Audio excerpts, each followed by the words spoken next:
김은 국내 한정으로 소비가 되고 있음에도 불구하고 공급이 따라가지 못해 가격이 크게 올랐습니다. 해외 수출량 역시 매년 큰 폭으로 증가하면서 이제는 한국인들조차 먹을 김이 부족하다는 말이 나올 정도입니다. 이러한 상황 속에서 한우 가격까지 꿈틀대고 있어 지금도 비싼 한우가 더 오르는 것은 아닌지 하는 불안감이 커지고 있습니다.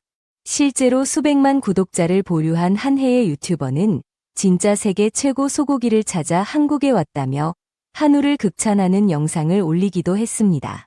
그 유튜버는 전 세계적으로 가장 맛있는 소고기는 당연히 와규로 알려져 있지만 일부 사람들 사이에서는 와규가 아닌 한국의 한우가 최고라고 한다며 사실 확인을 위해 직접 한국을 찾았다고 밝혔습니다. 그는 한우를 한 입 맛본 후 왜 사람들이 한우를 최고라고 하는지 알겠다며 감탄사를 연발했죠. 해당 영상을 본 해외 네티즌들은 다양한 반응을 보였는데 한 일본인은 특히 인상적인 댓글을 남겼습니다. 아규가 소고기 맛 버터라면 한우는 버터맛 소고기다 라는 표현이었습니다. 기름진 와규는 몇 점 먹으면 물리기 쉽지만 한우는 계속 먹게 되는 매력이 있다는 뜻이죠.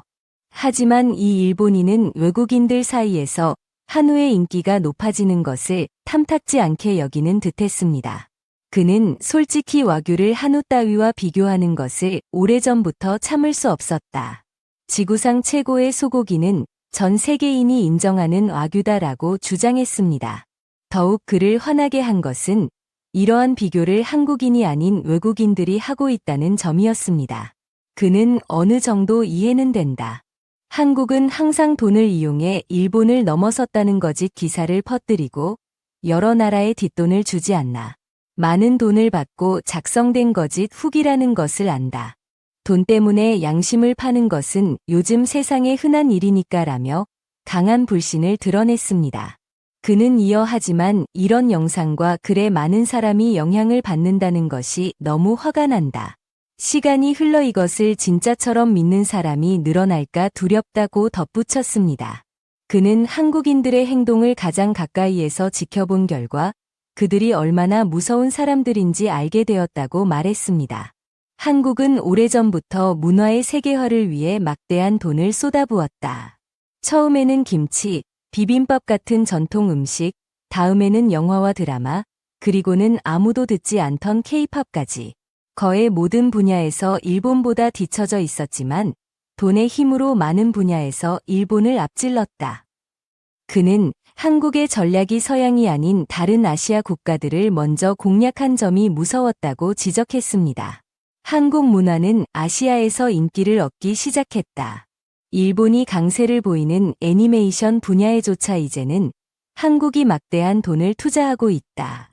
웹툰 시장의 성장을 보라. 그리고 이제는 음식에서조차 일본을 넘어서려 하고 있다.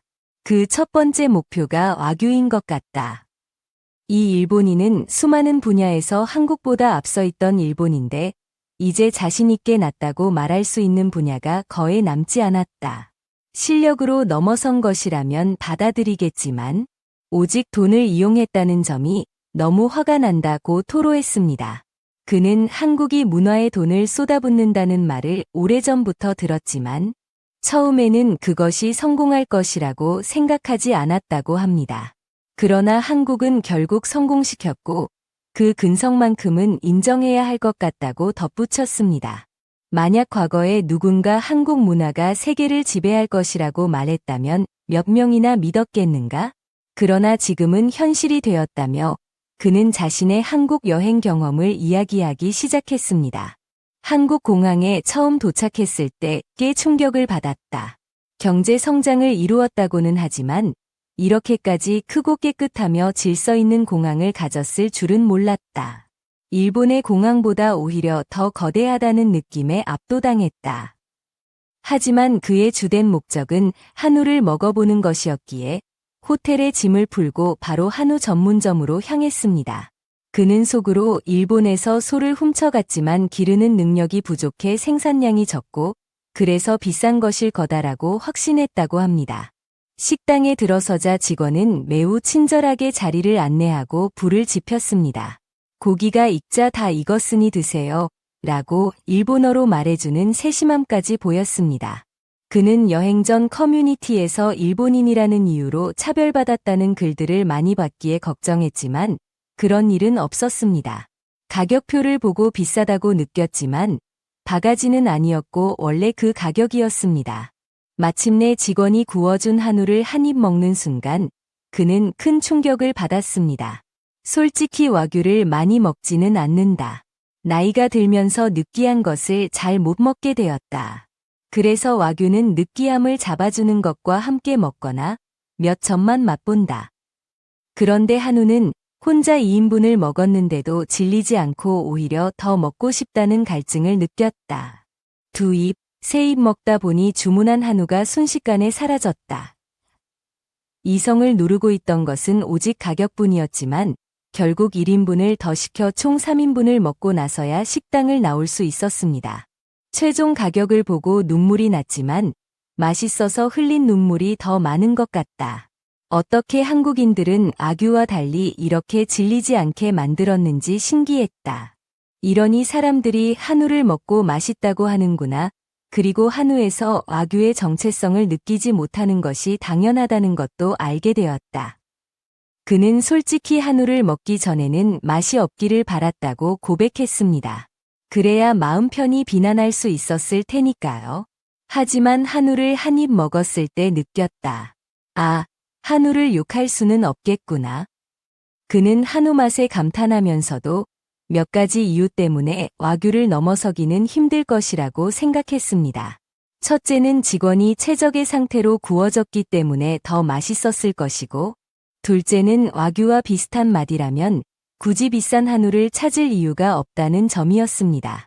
그는 한우를 너무 안 좋게 생각했기에 기대 이상의 맛에 더 크게 감동했을 수도 있다고 덧붙였습니다. 이 일본인의 글은 여기까지입니다.